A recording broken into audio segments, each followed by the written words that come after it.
Good afternoon and welcome to today's episode of Nutmeg Sports here on the HAN Network. I'm Frank Granito and I am joined in studio today by my co-host Donald Eng. Don, the Olympics came to a close in Rio last night. A lot of a mixed emotion on these games. What are your first thoughts now that it's all said and done? Well, my biggest thought is that I was happy to see that some of the more dire predictions of the Olympics didn't actually happen. It seemed like all the athletes participated safely, and I got into it a little bit more than I expected to. I don't normally watch a lot of Olympics. I did this year a little bit more than usual, so it was fun. And now 2 years until we see them do it on ice. Well, it's always a lot of fun to see the world's best athletes on display, and the U.S. obviously having a lot of success. We'll talk about that more later on in the show. But we are lucky enough to be joined by one of the great American athletes of all time now, Don, and that's former wrestling world champion Lee Kemp. Lee, thank you so much for coming on the show. How are you doing today? I'm doing fantastic, and thank you for inviting me on. I'm pleased to be here. Well, we're very excited to have you on here to talk about the Harding Wrestling program. But before we get into that, we have to ask you, because we have been debating about it all day long in the office. The Mongolia-Uzbekistan bronze medal wrestling match had one of the craziest finishes in all of history that we've seen, and that wasn't even from the athletes. That was more the coaches. We have to ask if you got to see the finish of that match, and what were your reactions to those coaches? You know what? All I can say after witnessing that is now I've seen it all.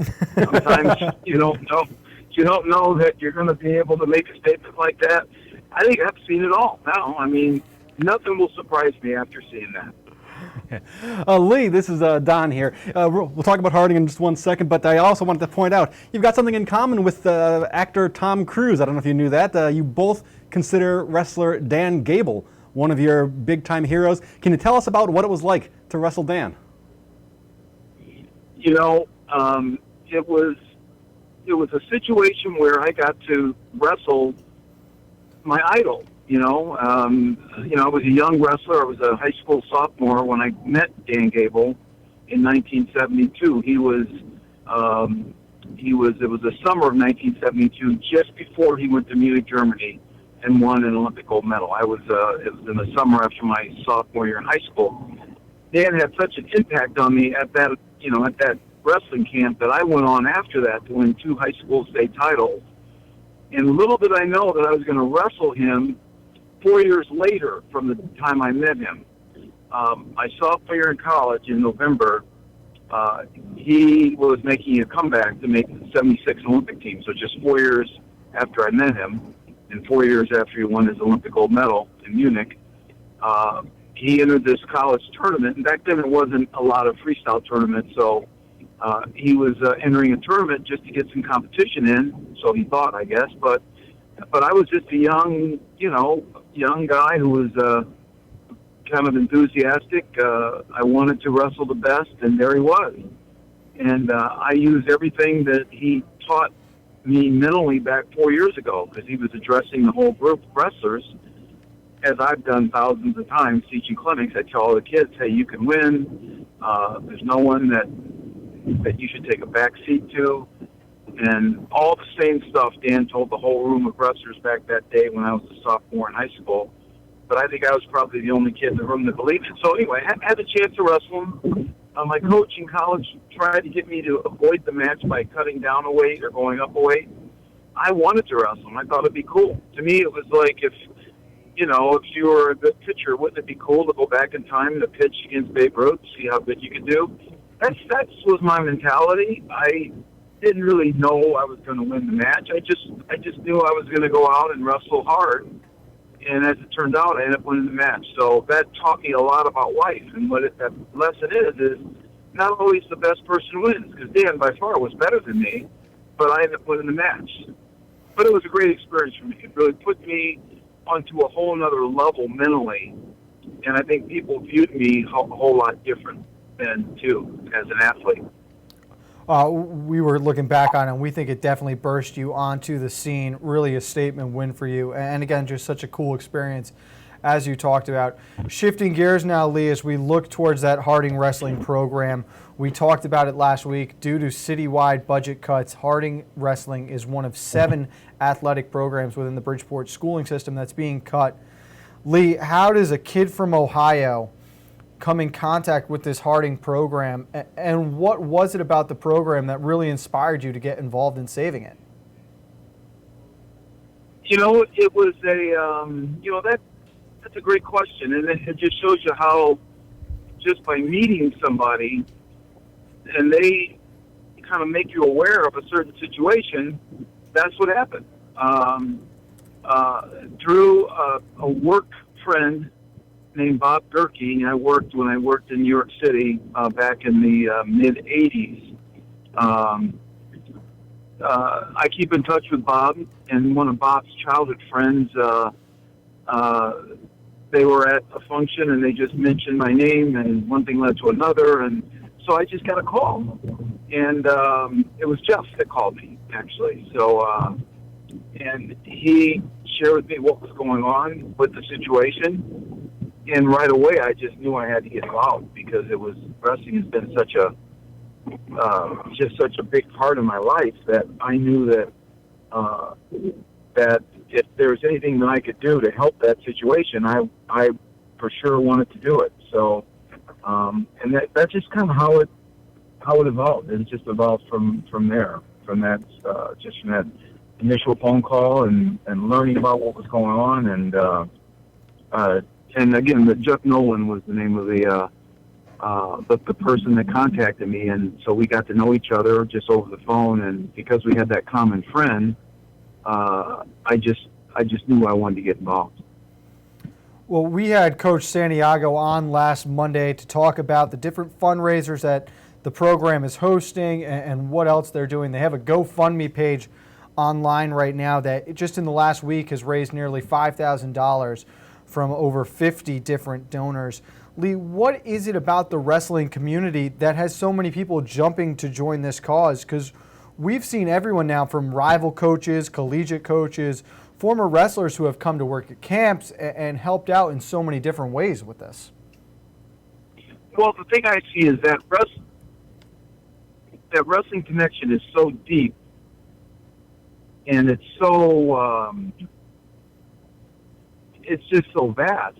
I mean, that's how I got involved through Jeff Nolan. He was a former wrestler in high school, and so I hadn't really ever talked to him until he called me, and that call came through a mutual friend. Talking to Coach Santiago, and he probably mentioned this when he was on the show. When I had the conversation with him, he made the comment to me that just still sticks with me to this day. It just hit me like a punch in the stomach. He said, "Wrestling at Harding is saving lives," and I never heard it put quite like that before. But these young men learn so much from the sport of wrestling that it literally changes their life for the rest of their life.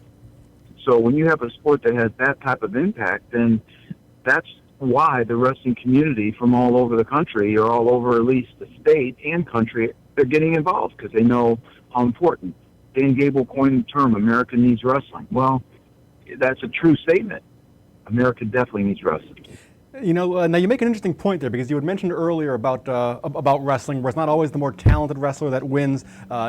Sometimes it's a matter of toughness and effort. And looking at your resume, you were able to parlay your collegiate wrestling into a business career. You had a business named a top minority-owned business by Black Enterprise 4 different times. Tell us about that aspect of wrestling, that kind of that competitive aspect, I'm trying to think, that toughness aspect. How does it impact these wrestlers for the rest of their lives? Because obviously most of them won't become professional athletes. They will go off into the world. And what do they bring with them from the wrestling mat? Well, the first thing that wrestling will give any individual that does it is this sense that they have to get it done themselves. There's no team involved. There's nobody else to help you. You're on the mat all by yourself. And if you don't get it done, then you've got to figure out how to get it done. So those two things are the key things any individual learns wrestling. One is that you're out there by yourself and you have to get it done on your own. Sure, you get help, you get training, you get all the other stuff, but when it comes time to perform, it's you. And if you don't perform in the way that you want, then you've got to go back.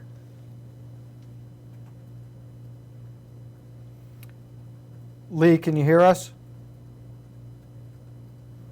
Good break. I think we might have lost Lee Kemp there. Something. Oh, there he is. You can't give up. You can't quit, because you can never win if you quit. And no one ever wins all the time in life. And that's one of the things that I want to make very clear. No one ever goes without losing in life.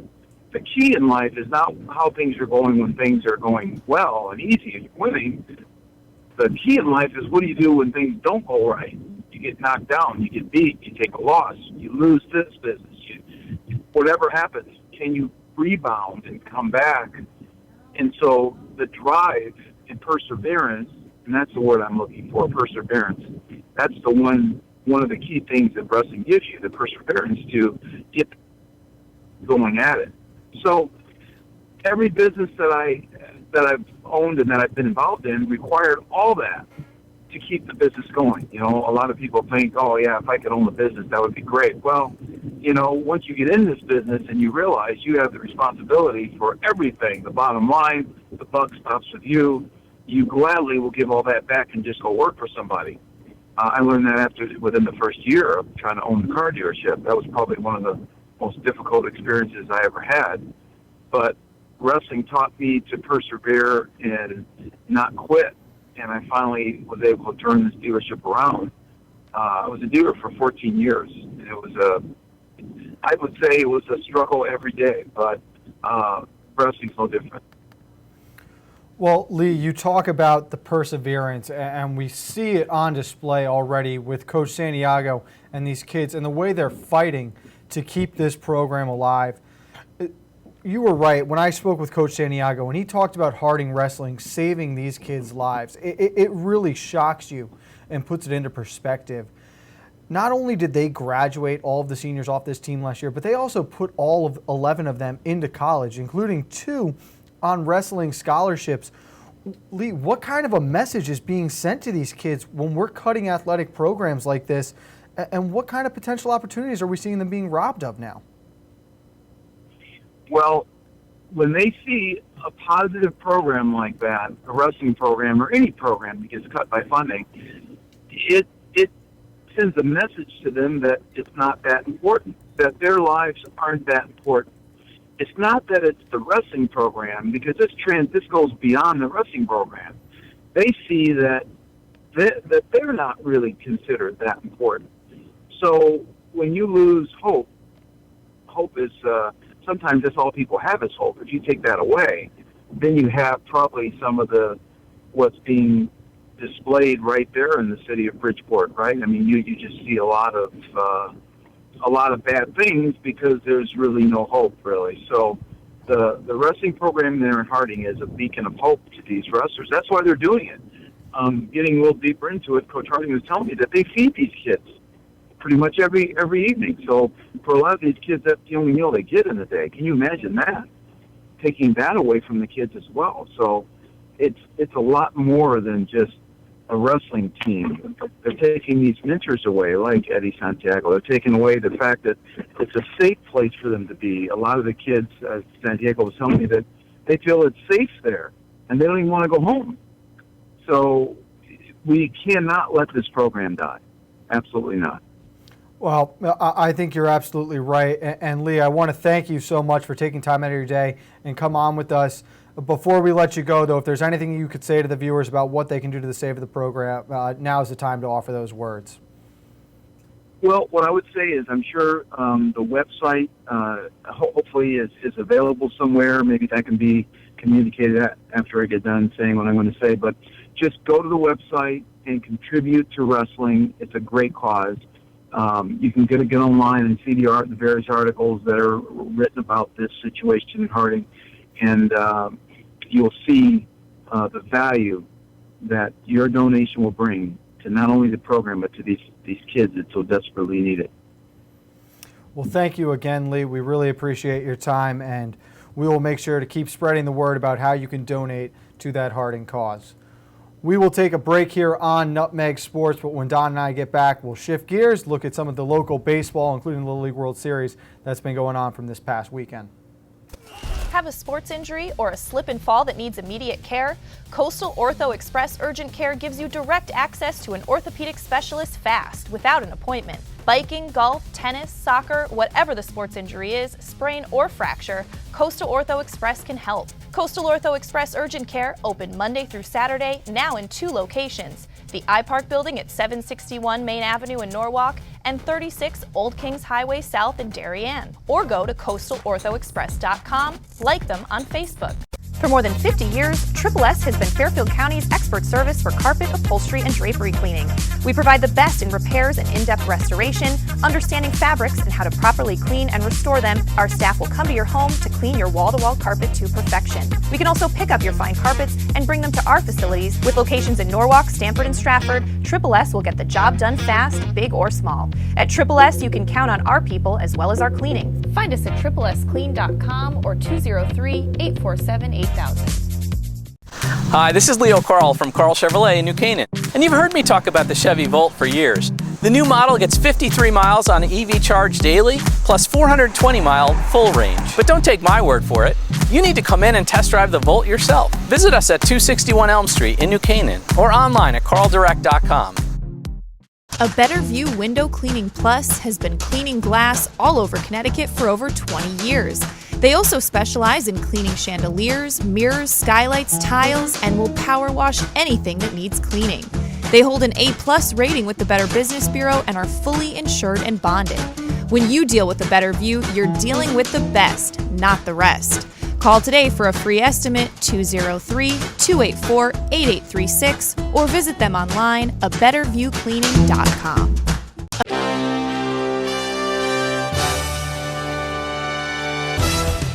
Give your day a jumpstart with the latest news, sports, weather, and more on Coffee Break, live on the HAN Network, weekdays at 11 a.m.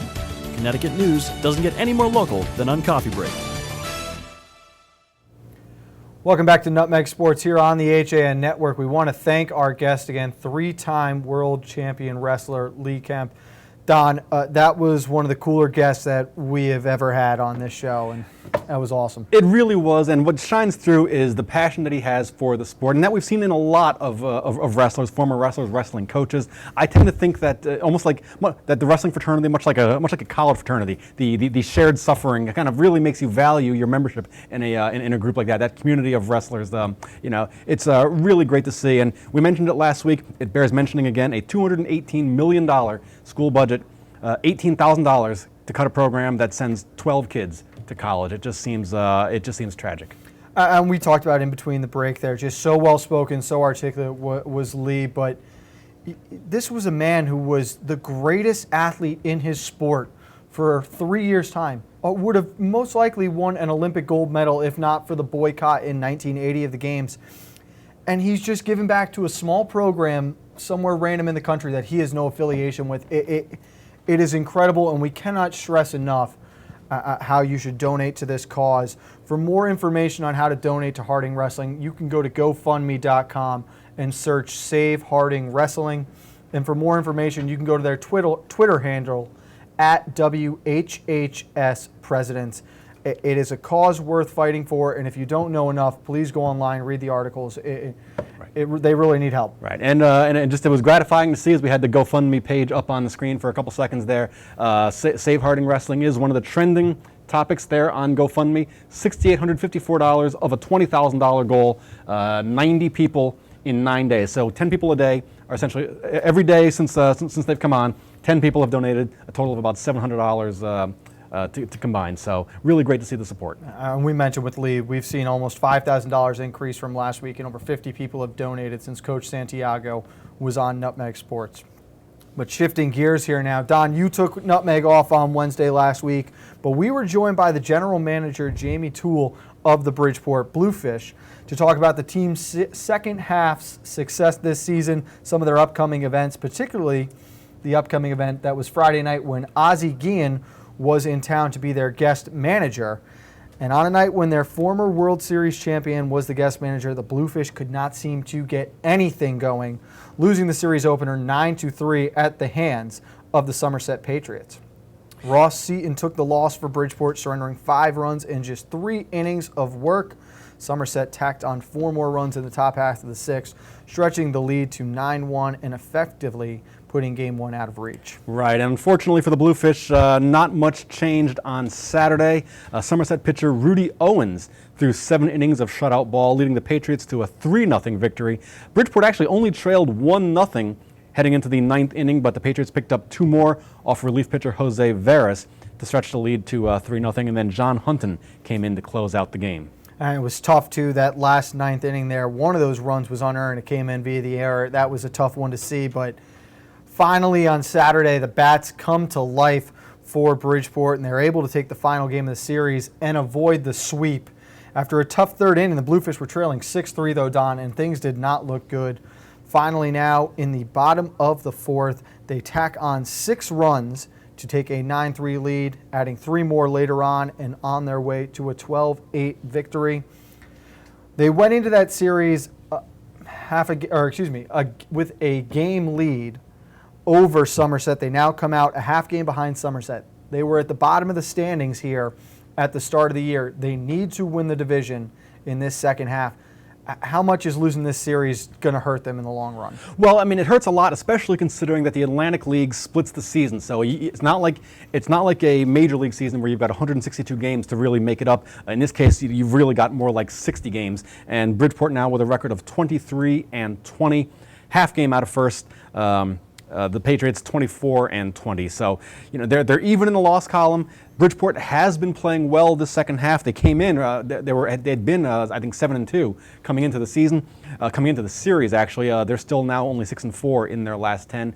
They've got time to put it together. They're going to see the Patriots again. But, as we saw from this series, you really would like to have the lead going into a decisive series rather than having to get 2 out of 3 at minimum to draw yourselves even. So, it's a setback, definitely, but one they can recover from. Well, when we talked with Jamie Toole, we really mentioned how you almost control your own destiny. Most of your series left are against your division, and the 2 series outside your division are against the bottom 2 from the opponent's division. If you can find a way to take 2 out of 3 moving forward, that was their goal.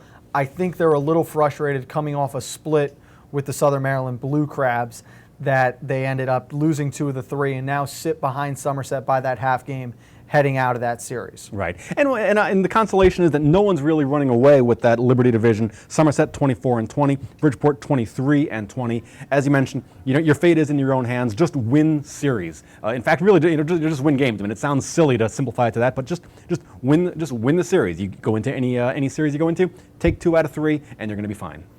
Bluefish with plenty of baseball left and plenty of seats available. They've got a lot of cool events coming up down the stretch as well. Wrestlers NWO, I think I got it right that time. Yes. We'll be guest managers one night. That is on September 2nd if you want to get down there for that night. Staying with our baseball theme, we go over to Pennsylvania now, where in Williamsport, play for the 2016 Little League World Series was suspended on Sunday due to inclement weather. The games have been rescheduled and are underway today now. They began at 11 a.m. with some of the international play being made up first. Don, this has been one of the most exciting opening weekends of the Little League World Series. We saw defending champion Japan lose to Canada for only the 2nd time in tournament history. It was the first time since 1968 that Japan had lost the opening game. They've already been eliminated since then. Now you've got Tennessee and New York playing today, Iowa and Kentucky who are still alive in the U.S. winners bracket. This is a very wide open tournament now with a Japan team that has won 4 of the past 6 already eliminated. Yeah, and it's a shocking result. Canada is traditionally not really one of the baseball powers, particularly not at the youth league level. I mean, they've gotten some professional players into the major leagues, but they don't have the depth and the consistency of baseball that you expect to see from an American team or from one of the Japanese and Asian or even South and Central American teams. So that was a big win for them. I mean, it's probably would hazard to say one of the biggest wins in the history for the Canadian Little League baseball. And and again, it just goes to show you whether we're talking about lacrosse in New England or football in Connecticut or baseball in Rhode Island, it is becoming a more international game, and that's really great to see. It really is, and it was a dominant win by a Canada team. They were up 10-2. It wasn't a fluke. Going into the top of the 6th inning before surrendering 2 late runs. It's been a great tournament. Rhode Island is still alive. They lost their opening game at the hands of a very good New York team out of the Mid-Atlantic. They come back and they're able to defeat the Northwest team from Oregon in that elimination bracket. So New England now advances. They will play the loser of Iowa and Kentucky. That game again tonight at 8. But it's been a very wide open tournament, and I think it'll be one of them. I'm a huge Little League World Series fan. You know this. I got way too into it when Fairfield was in the regional championship, but I'm a big baseball guy. I'm a firm believer, and this is one of the cooler tournaments out there. So a lot of fun now in a wide open tournament for us. You know, it really is, and a lot of the great teams that we've mentioned, a lot of these teams that are traditionally very strong, still in. As you mentioned, Warwick, Rhode Island, also Seoul, South Korea, probably either Seoul or perhaps Latin America. Latin America would probably be one of the favorites there. So again, wide open going in. Japan looked to be the team to beat, but that turns out not to be the case. Sorry. So again, all that coverage can be seen on ESPN or the Watch ESPN app. Games will run till 8 o'clock tonight when the last one kicks off. We'll take one more break here on Nutmeg Sports, but when Don and I get back, we will wrap up what went down in Rio the past few weeks, and we will also take a look at our fall FCX tour and where we're going starting on Thursday. Warm weather, light breezes, boats are in the water. There's no better place to celebrate summer than the Dock Shop. Whether in Darien at 51 Tokenique Road or Westport at 609 Riverside Avenue, the Dock Shop is where you'll find everything you need to kick off summer. From the latest summer apparel to the newest fishing tackle, the Dock Shop will help you get the most out of your next beach day or harbor cruise. At the Dock Shop, you'll find a wonderful selection of items made in the USA and right here in New England, all with a distinct nautical flair. Boater, beach bum, fisherman, or simply love the coastal lifestyle, this is a unique place to shop. DockShop.com.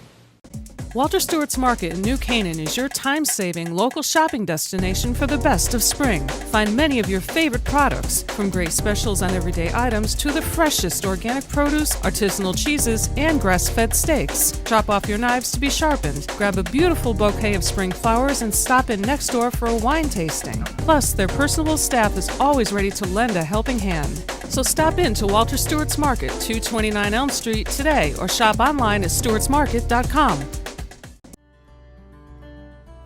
I really wanted something that felt like a home. Coming from a big house, I wanted the feel of a home as opposed to a condo. New Canaan is 6 minutes down the road. New Canaan's a beautiful little town to walk around. I work in Westport. My commute is 20 minutes. It's close to Westchester where my family is, so the location is ideal. There is no other townhome that compares in the area. This is where I want to be. I'm John Kovach. I'm a newspaper editor, I'm a high school football coach, I'm a television presenter, and I want you to love fishing as much as I do. Tune in to Yankee Fisherman, Thursdays at 1 on the HAN Network. It's like going to the tackle shop without leaving your office. You're watching the HAN Network, and you're not alone. More than 1.5 million viewers have watched our live sports, news, and entertainment broadcasting since the network launched in August 2015. Advertise on the network that reaches Fairfield County, Connecticut's most engaged audience. Contact Advertising Director Jessica Murrin at 203-273-7312 or email jessica@han.network. Welcome back to Nutmeg Sports here on the HAN Network. Don, we talked earlier about the Olympics wrapping up last night, and it really was an Olympics to remember for the U.S., coming in with 121 medals, 46 of them being gold. The next closest country finishing with 70. But there was a lot of positive and negative reactions to what happened in this Olympic Games. Let's start with our local Olympians and what you thought of how they did. Well, Thomas Dunstan and the water polo team, they didn't quite achieve what we thought they could have. That happens sometimes, but clearly he and that team are someone to watch in Tokyo, particularly given his youth and 4 more years to develop his game. That's something that we're going to be keeping our eyes on. Also, Patrick Campbell coming in 5th in the A-Flight rowing final. He also should be back in Tokyo. The goal was to reach the finals, and then clearly 4 years of improvement. The goal is get on the podium in Tokyo. And we had Dave Stewart in on Wednesday, and we talked about these guys a little bit more. Dunstan, obviously the youngest player on that Olympic team. He was 17 years old with a real veteran team, and honestly, it was a team that aged out and couldn't compete with the youth movement coming up throughout the world. And we saw it game 1 against Croatia where they were just outmatched. Campbell came in, and you're right. He and his partner said, we wanted to make the A flight finals. We wanted to be there. They come in 5th, but you could see that the Netherlands, Italy, France, those teams that have been there, had experience, knew how to get through those 10 days of just vigorous rowing. Campbell and his partner just sort of ran out of steam at the end. Yeah, I mean, it's a lot of rowing. It's rowing at a very high level. It's not like a local or even a national meet where you can kind of coast for a little bit. In this case, you really have to have your top effort every single time out, and you run out of gas a little bit in the final. It's a lot of rowing in a short period of time. Just quickly off of our local guys, the U.S. obviously had dominant performance. You had the gymnastics team. You had you had Phelps and Ledecky, who were so dominant in the pool. The basketball teams coming up, both with gold medals again. What was the most impressive part of the Olympics to you? Well, to me, the most impressive. I'm going to go a little bit off of that. It was the farewell performance of Usain Bolt. Maybe the most impressive athlete I've ever seen at the Olympics, where when he runs, I just sit wherever I am. I stop what I'm doing and I just watch in awe when I watch him run. So it's been amazing watching him compete for the last 8 years on the international stage. I'm sorry to see him go, but of course there's a lot of young sprinters up and coming. So that to me was the most impressive thing I saw. He is fast, but it's actually been the last 12 years. Well, how crazy is that? It was 04 was he's done. This was his 3rd Olympic game that he's done. Yes, so 08, 2012, and now 2016. So yeah, it's a long period of dominance for a sprinter. It's nuts. And I thought that Ashton Eaton winning the decathlon was huge for America, and just crazy. He sets the Olympic record and has the claim now for at least 4 years as the best athlete in the world, which is mind-blowing. Don, just quickly, any opinions on the Ryan Lochte situation? Yeah, my opinion was, as I mentioned before, if Donald Trump ever gets his wall built, can you make sure he does it when Hope Solo and Ryan Lochte are on the other side of it so they can stop embarrassing the country? That was really terrible by a couple of people that really have a well-earned reputation for being just sort of loose cannons. So that was kind of the one thing that stuck out at me. Confirming the ugly American stereotype. That was unfortunate, but in the grand scheme of things, I don't think detracted really from the Americans' performance. No. So congratulations again to all of the Olympians, not just our gold medalists, but really truly impressive from both our local athletes and everyone else who participated in the games. And we look forward to seeing the U.S. competing in Tokyo in 2020. Finally, today we release our official Fall FCX Tour schedule, which begins later this week.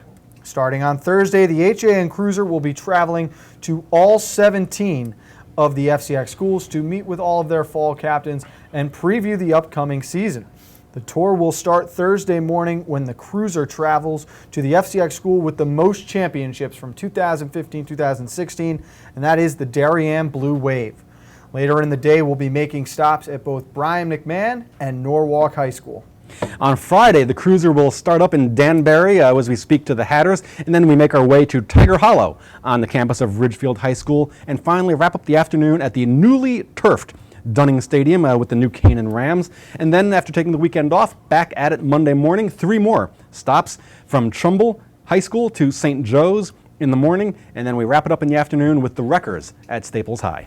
Tuesday morning, we'll start down in Stamford, where we'll see the Black Knights first and their captains bright and early at 8 a.m. before we head up the road to visit with the Vikings of West Hill. From there, we will continue working south that afternoon as we make our way to Greenwich High School with the Cardinals, and we get our first look at what the new field at Cardinal Stadium will look like. Wednesday will be our final day with 3 stops, as we will go from Bridgeport back down to Fairfield.